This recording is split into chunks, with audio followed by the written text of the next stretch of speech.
We're here today to pay our tribute and our respect to a pillar of our community, our sister, our protector, Sheriff Elizabeth Forbes.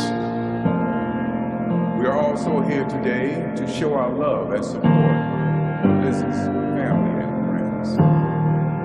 Not only have we sensed our own personal feelings of loss over the past, but our hearts are drawn towards them. Radio number 26 is out of service after 12 years and 4 months of police service.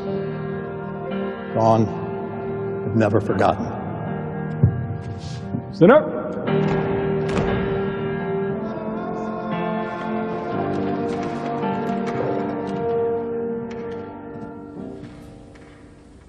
Thank you all for coming. This is for my mom.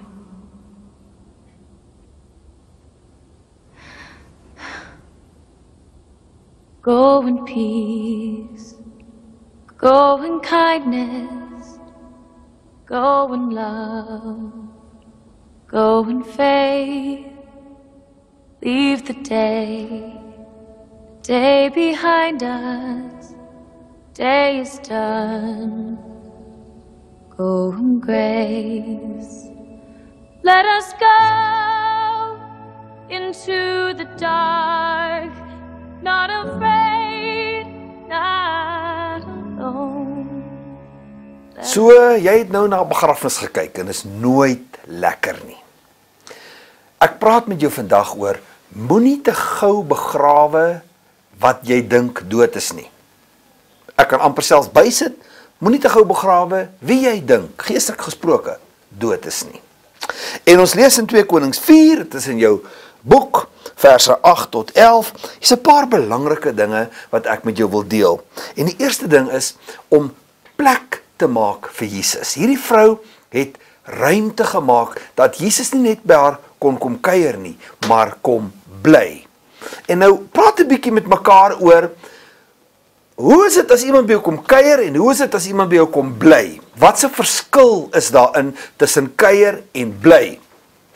En dan as die persoon kom bly, verder gaan julle praat oor, as die persoon kom bly en daar is nie plek in jou huis nie en jy moet 'n vertrek aanbou vir die een wat kom bly. Hoe raak dit jou? Hoe raak dit julle lewens? En dan vat jy dit geestelik toe. As Jesus net in jou huis kom kuier of as Jesus in jou huis kom bly, hoe gaan dit julle lewe raak? Wat sal julle moet aanpas? Maak ook jou lewe so, trek 'n bietjie jou lewe daarin. As Jesus net by jou in jou lewe kom kuier en hy's net in jou lewe partymal daar, of as Jesus in jou lewe kom bly. Wat 'n verskil maak dit? Hoe gaan dit julle beïnvloed? Hoe gaan dit jou lewe beïnvloed as jy weet Jesus woon in jou? So, praat 'n bietjie met mekaar daaroor. En dan as jy dit klaar bespreek het, dan gaan ons na punt 2 toe. Toe die man van God kom bly, toe vra hy, wat kan ons vir hierdie vrou doen? Sy het nou plek gemaak vir ons. Hoe kan ons haar daarvoor vergoed? Wat kan ons vir haar doen? Met ander woorde, as die Here kom woon, dan vra hy, wat kan hy vir jou doen? En ons is dikwels op die plek waar ons vra, Here, doen iets vir ons. Maar as jy ruimte maak vir hom, gaan jy nie eens nodig hê om te vra nie. Hy gaan weet wat jy nodig het. As hy in jou lewe bly, gaan hy presies weet wat jy nodig het. En dan wil hy gee wat jy nodig het, omdat hy daar bly. En omdat hy dan daai verantwoordelikheid saam met jou gaan dra. Praat 'n bietjie met mekaar daaroor. En dan as jy daaroor gepraat het, dan is ons by punt 3. Die belofte wat sy gekry het, die seun wat sy gekry het, sterf. En wat maak sy met daardie belofte wat dood is? Wat maak sy met daai profetiese woord oor haar lewe wat dood is? Wat maak sy met dit wat sy van die Here afgekry het wat nou dood is? Bespreek 'n bietjie dit, vers 21. Wat is haar reaksie? Wat doen sy oor die seun wat dood is? En dan praat ons 'n bietjie met mekaar daaroor.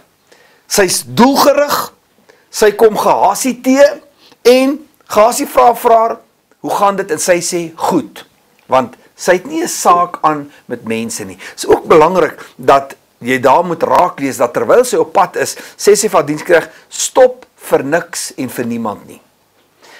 ek het 'n doel dat ek moet by die Here uitkom oor dit wat ek dink dood is.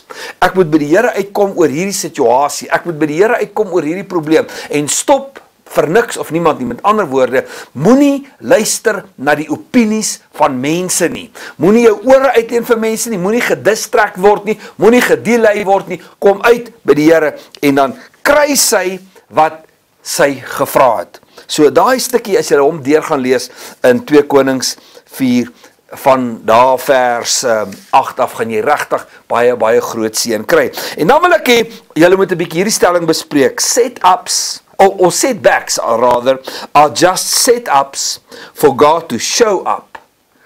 Setbacks are just set-ups for God to show up and show what he can do. Praat 'n bietjie met mekaar daaroor. Nou ek is seker as jy 'n bietjie hieroor praat en 'n bietjie hieroor saam bid, gaan daar baie wonderlike goed vir jou oopgaan en gaan jy 'n bietjie verder groei. En dan praat jy 'n bietjie met mekaar oor wat se profetiese woord het jy in jou lewe wat jy dink dood is? Wat se belofte het jy wat jy dink dood is? Wat het jy van die Here af gekry wat vir jou lyk asof dit dood is? Praat 'n bietjie met mekaar daaroor. En dan besluit julle wat gaan ons aksieplan wees van vandag af oor dit wat ons dink dood is.